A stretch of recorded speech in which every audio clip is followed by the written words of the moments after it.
Hello guys, this is Arpit Jain, MP40 for spoken English classes. Previous में आपने मेरी एक वीडियो देखी थी जिसमें मैंने स्ट्रक्चर बताया था आपको। सब्जेक्ट हेड दूंगा, मेन वर्ब, ऑब्जेक्ट। आज मैं आपको कोई टॉपिक नहीं बताने वाला हूँ, ठीक है। आज मैं आपको थोड़ी सी एक बिटर ट्रूथ है, मैं आपको बताने वाला हूँ कि जब हम बोलते हैं कुछ भी इंग्लिश में तो इतना सोचते क्यों हैं, इतना अटकते क्यों हैं। तो वो रीजन मैं आज आपको बताने वाला हूँ। चलिए, अगर आज जैसे मैं अगर आपसे बात करता हूँ तो अगर मैंने आपसे कोई चीज इंग्लिश में अगर एक सेंटेंस बोला तो मैंने वो सेंटेंस काय में कहा आपको, इंग्लिश में। मैं आपको एक पूरी प्रोसेस बता रहा हूं कि क्यों एक बच्चा अटकता है, क्यों क्या गलतियां होती है, क्यों इतना रुक रुक के और फंबलिंग करता है। तो मैंने आपसे अगर कोई सेंटेंस कहा वो इंग्लिश में है, आपने सुना काय में, इंग्लिश में, ठीक है। समझना, मैंने इंग्लिश में कहा, आपने सुना भी इंग्लिश में। अब आपको बेसिकली मुझे रिप्लाई करना है इंग्लिश में। तो वो जो प्रोसेस है वो कौन सी प्रोसेस है, तो आपने इंग्लिश में सुना, अब आप अपने दिमाग में उससे हिंदी में ट्रांसलेट करोगे। तो आपने उसको हिंदी में ट्रांसलेट करा, ऐसे ही होता है, ठीक है। अब आपने अपना आंसर दिमाग में ट्रांसलेट कर लिया। अब आपको मुझे रिप्लाई करना है, तो क्या रिप्लाई करना है वो आप सोचेंगे। मतलब आपके दिमाग में इस वक्त क्या चल रही है, एक प्रोसेस, आपके माइंड में एक प्रोसेस चल रही है। देखिए क्या था, मैंने इंग्लिश में एक सेंटेंस बोला, आपने सुना, फिर आपने उसको अपने माइंड में हिंदी में ट्रांसलेट करा, ये वो हो गया। फिर प्रोसेस, आप जवाब तैयार कर रहे हैं मुझे रिप्लाई करने के लिए, ठीक है। डेफिनेटली आपका जो जवाब तैयार आपने किया है वो हिंदी में होगा, क्योंकि हम हिंदी में सोचते हैं। That is the major problem. तो आपने जो जवाब तैयार करा है, रिप्लाई करा है मुझे, वो हिंदी में, ठीक है।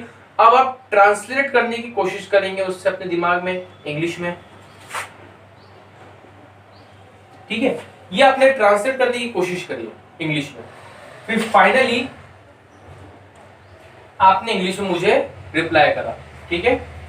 आपने मुझे यहाँ पे इंग्लिश में रिप्लाई करा, मतलब मैंने आपसे यहाँ कुछ कहा, आपने मुझे कहा, उसके बीच में ये प्रोसेस होती है। अब आप देख लीजिए कि यहाँ से ये जो प्रोसेस है, यही वो प्रोसेस है, यही वो कारण है जिसके कारण एक बच्चा अटकता है, वो रुक रुक के बोलता है, फंबलिंग करता है। अगर आप सोचिए, अगर हमने ये पूरी प्रोसेस को बीच में से हटा दिया तो यू विल बी फ्लुएंट।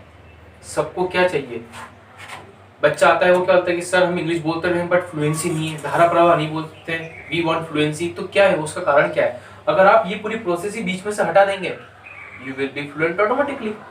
हटा दो, आपको उसके लिए क्या करना है, सिर्फ इंग्लिश में सोचना है। ये एक बहुत अच्छी एक्टिविटी है। आपको क्या करना है, you just have to think in English. तो ये ऑटोमेटिक ये process, translation, Hindi to English, English to Hindi, सब हट जाएगा। मैंने जवाब दिया, आपने पूरा अपना आंसर तैयार करा इंग्लिश में। डायरेक्टली आपको जो सोचना है ना, वो थिंकिंग पूरी इंग्लिश में होनी चाहिए, वो प्रोसेस पूरी इंग्लिश में होनी चाहिए। इंस्टेंट रिप्लाई मिला, देन आपने कुछ कहा, इंस्टेंट मैंने रिप्लाई करा। तो मैंने कुछ कहा, आपने कहा, मैंने कहा, आपने कहा, ये पूरी जो प्रोसेस होगी पूरी इंग्लिश में होगी। अगर आपने सिर्फ एक ही कारण, अगर आपने हिंदी में सोचा, मतलब आप इस प्रोसेस से होके जाएंगे। अगर आपने इस प्रोसेस से होके गए हो, डेफिनेटली वो एक बहुत टाइम कंज्यूमिंग होगा, बहुत ज्यादा समय लेगा, आप अटकेंगे, आप डिमोटिवेट होंगे। और फिर वही होता है कि हमारी कम्युनिकेशन स्किल्स अच्छी नहीं हो रही है। तो क्यों नहीं होगी, रीजन क्या है उसका, ये रीजन है। अगर आप इस पूरी प्रोसेस को हटा देते हैं, अगर आप इंग्लिश में सोचना चालू कर देते हैं, automatically you will be fluent. So that is the only reason. ये आपको जो प्रोसेस मैंने बताई है, आप इसको ध्यान रखिएगा और कोशिश करें हैं आप आज से ही आप उसको इंग्लिश में सोचें, ठीक है। Okay, thank you guys.